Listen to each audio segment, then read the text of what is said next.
Welcome back to my YouTube channel. So friends, నా పేరు ముబారక్. మీరు చూస్తున్నాను dream home real estate consultancy. So friends, Chankur road Kothapalli దాటిన తర్వాత చంకూర్ రోడ్ కొత్తపల్లి దాటిన తర్వాత లెఫ్ట్ సైడ్ లో ఒక వెంచర్ ఉంటుంది. ఆ వెంచర్ లో 2 ప్లాట్ ఫార్ సేల్ కి వస్తున్నాయి. అది రోడ్ సైడ్ వెంచర్ ఉంది. రోడ్ సైడ్ మెయిన్ ప్రాపర్టీ తర్వాత ఒక ప్లాట్, దాని తర్వాత ఒక 4 లైన్ తర్వాత ఒక ప్లాట్ ఉంది. మెజర్మెంట్ 15కి 45, మళ్ళీ మీకు 20కి 45, రెండు కూడా పడమర.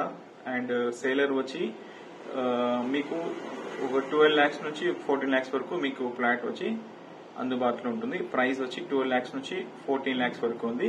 చాలా రీజనబుల్ ప్రైస్. అండ్ ఈ వీడియోలో చూడండి, అక్కడ హౌస్ కూడా ఉంది. మీరు కూడా ఒక హౌస్ కావాలంటే హౌస్ కూడా కన్స్ట్రక్షన్ చేసుకోవచ్చు. చాలా చాలా అంటే చాలా రీజనబుల్ ప్రైస్. అది కూడా మెయిన్ రోడ్ కి ఉండే ఫ్లాట్ లో వెంచర్ లోనే మీకు ఫ్లాట్ ఫార్ సేల్స్ ఉన్నాయి. సో ఫ్రెండ్స్, ముఖ్యమైన గమనిక, సర్వీస్ ఛార్జ్ 200 ఉంటుంది. ఇది quality service for quality people కి. సో సర్వీస్ ఛార్జ్ 200, మరి మీకు రిటర్న్ ఉంటుంది. వన్స్ మీరు అగ్రిమెంట్ చేసుకుంటే ఆ టైంలో మీకు ఈ 200 అని రిటర్న్ ఉంటుంది. So friends, thank you.